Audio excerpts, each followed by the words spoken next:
আমার প্রধানমন্ত্রী বিবাহ কার্ড যদি দিতেন তাইলে ওই বিবাহ কার্ড সাথে করে নিয়ে যাওয়া লাগতো, যে দেখো আমরা কিন্তু বিবাহিত রে। কোনো মেয়ে মানুষ নিয়ে ঘুরতে যাওয়া কাউকে কি পাওয়া যেত?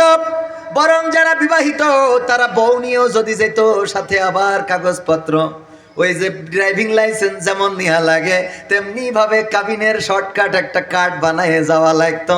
আমার প্রধানমন্ত্রী বিবাহ কার্ড যদি দিতেন তাইলে ওই বিবাহ কার্ড সাথে করে নিয়ে যাওয়া লাগতো, যে দেখো আমরা কিন্তু বিবাহিত রে। কথা কি বোঝা গেছে? বিয়ে কার্ড লাগতো, তখন কি কার্ড লাগতো? এখন ফুয়েল কার্ড আছে না নাই, কৃষি কার্ড, তারপরে কি ফ্যামিলি কার্ড, তারপরে আরো কার্ড আসবে প্রবাসী কার্ড, এরপরে বিবাহ কার্ড। এই বিবাহ কার্ড না থাকলে বাটাম খুলি ফেলবে। এটা হওয়ার দরকার আছে না নাই অতিথি সাহেব? বিয়ে কার্ড, বিয়ে করলে সরকার তারপরে কার্ড দেবে, এইবার ওইটা নিয়ে ঘুরতে পারবা। ওইটা না দেওয়া পর্যন্ত যদি কেউ ঘরে, পুলিশ বলবে কার্ড দেখি, দেখাইতে পারবে না, দাও বাটাম। সুন্দর হবে না? এই কার্ড দিতে দিতে আমার মাননীয় প্রধানমন্ত্রীর কাছে দাবি যেন একটা বিবাহ কার্ড চালু করা হয়। আর এই বিবাহ কার্ড চালু করে এই সরকার যদি যথাযথভাবে তদন্ত নাও করে, কোনোভাবে যদি ইসলাম ক্ষমতায় আসে, তখন এইটার যথাযথ প্রয়োগ হবে। ঠিক না বে ঠিক? এই কার্ড নাই তো বাটাম খাও। মা বোনেরাও আপনারাও কার্ড নিয়ে ঘুরতে যাচ্ছেন, স্বামী থাকে বিদেশে আর একজনের নিয়ে খুব কায়দায় টাকা তুলি তালা বাজাতে, আরে বাবা, মানুষও মনে করে বুরকা পরা আল্লাহর বান্দা, পরহেজগার। ঠিক না বে ঠিক? স্বামী আর কথাও তো, হ্যাঁ তুমি এই যা, তুমি যে কি বললো না, হ্যাঁ আরে পাকাম, টাকা পাঠায় একজন আর একজনের সাথে কলা দৈন্যগিরি করে। ঠিক না বে ঠিক? সত্য বলছি না মিথ্যা বলছি? এইগুলো করা যেত, এইগুলো করতে পারতো না গো আমার ভাইয়েরা। এই জন্যে কোরআনের আইনের দরকার। নামাজের কথা আমার ভাই বলে গেছেন, আমার শামীম রেজা ভাই বলেছেন, যদি নামাজ কায়েম হয়ে যেত, আজান হয়ে গেলে উনি বলেছে উজু হোক আর উজু থাকুক আর উজু না থাকুক সব নামাজে দাঁড়াইতো। আর আমি বলি আজান হয়ে গেলে হিন্দুরা পর্যন্ত নামাজে দাঁড়ায় যেত, এই ভয়ে যে আমার আবার লুঙ্গি খুলি প্রমাণ করতে হবে যে আমি হিন্দু। কথা কয় না? ওরাও ভয়তে দাঁড়ায় যেত যে আমি এত প্রমাণ না করি বরং নামাজে দাঁড়ায় যাই। ওগো আমার ভাইয়েরা, এই জন্য সেই কোরআনের আইন কায়েম করতে হবে। মাননীয় প্রধানমন্ত্রী বাংলাদেশে দুর্নীতি বন্ধ করতে চাই, বাংলাদেশকে উন্নয়নে পৌঁছাতে চাই, বাংলাদেশকে একটি সফল রাষ্ট্র হিসাবে দেখাতে চাই, বাংলাদেশকে এমন একটা রাষ্ট্র গড়ে দিতে চায় যে স্বপ্ন দেখেছিলেন প্রেসিডেন্ট জিয়াউর রহমান, নিজে হাতে খাল খনন করেছিলেন, সেই খাল খনন তার সন্তানও করছে। ও আমার ভাইয়েরা, যদি সেই বাংলাদেশ দেখতে হয় তাইলে ওই ৭২-এর সংবিধান দিয়ে হবে না, মানবরচিত কোনো সংবিধান দিয়ে হবে না।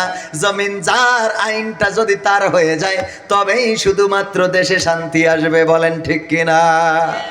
এর প্রমাণ বেশি দূর যাওয়ার দরকার নাই।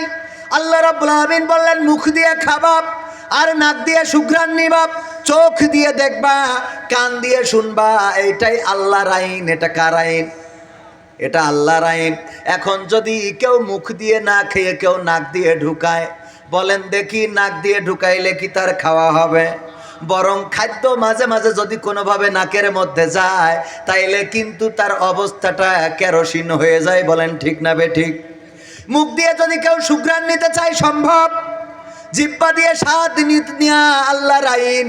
আল্লাহ জিহ্বা দিয়েছেন স্বাদ নেওয়ার জন্যে, আর আপনি হাতের পরে যদি নিয়ে সারাটা দিন আমের আমটা টক না মিষ্টি এটা হাতের পরে ফেলে রাখেন, হাত কি বুঝাই দিতে পারবে? যেহেতু পারবে না, আল্লাহর আইন হলো জিহ্বা দিয়ে স্বাদ নিতে হবে, আল্লাহর আইন হলো চোখ দিয়ে দেখতে হবে, আল্লাহর আইন হলো কান দিয়ে শুনতে হবে, আল্লাহর আইন হলো হাত দিয়ে ধরতে হবে, আল্লাহর আইন হলো পা দিয়ে হাঁটতে হবে। এখন যদি তালার মানুষ হাত দিয়ে হাঁটা শুরু করে তাইলে আপনারা কি বলবেন? এটারে কি বলবেন? আল্লাহ সামনে চলার জন্য দুইটা চোখ দিয়েছেন, এখন যদি তালার মানুষ সামনে না চলে পিছনের দিকে চলা ধরে তাইলে আপনারা কি বলবেন? ওগো আমার ভাইয়েরা, আল্লাহ হাত দিলেন, পা দিলেন, কান দিলেন, চোখ দিলেন এবং আইন দিয়ে দিলেন। সেই আইন যদি ফলো না করি, মানুষে যদি পাগল কয়, আল্লাহ কোরআনের আইন দিলেন দেশ চালানোর জন্য, সমাজ চালানোর জন্য, সংসার থেকে রাষ্ট্র ভবন, বঙ্গভবন পর্যন্ত চালানোর জন্য। সেই কোরআন ফেলে রেখে যদি আমরা নিজেরা হাতে করে কোনো আইন বানিয়ে সেই আইন দিয়ে দেশ চালাই, তাইলে কি পাগল বলার দরকার আছে না নাই? আমরা কি আল্লাহর থেকে বেশি বুঝি? তাইলে আমরা এটা করি কেন? এই জন্য কোরআনের আইন দরকার। আমার আল্লাহ বললেন, ইয়া আইয়ুহাল্লাযীনা আমানু হাল আদুল্লুকুম আলা তিজারাতিন তুনজিকুম মিন আযাবিন আলীম। ওগো ঈমানদারেরা, আমি কি তোমাদের এমন একটা ব্যবসার কথা বলে দেব যেই ব্যবসা করলে তোমরা কঠিন জাহান্নামের ভয়াবহ আযাব থেকে বেঁচে যাবে? এমন ব্যবসা জানার দরকার আছে না নাই? ব্যবসা আমরা করতেই চাই, সবাই চিন্তা করি কি করলে দুইটা উন্নতি করা যাবে। এই জন্যে রব ব্যবসার কথা বলেছেন। আল্লাহ বললেন, তবে সেই ব্যবসা যদি করতে চাও আমি বলে দিচ্ছি, শুনে নাও কেমন করে করবা। তুমিনুনা বিল্লাহি ওয়া রাসূলিহি ওয়া তুজাহিদুনা ফি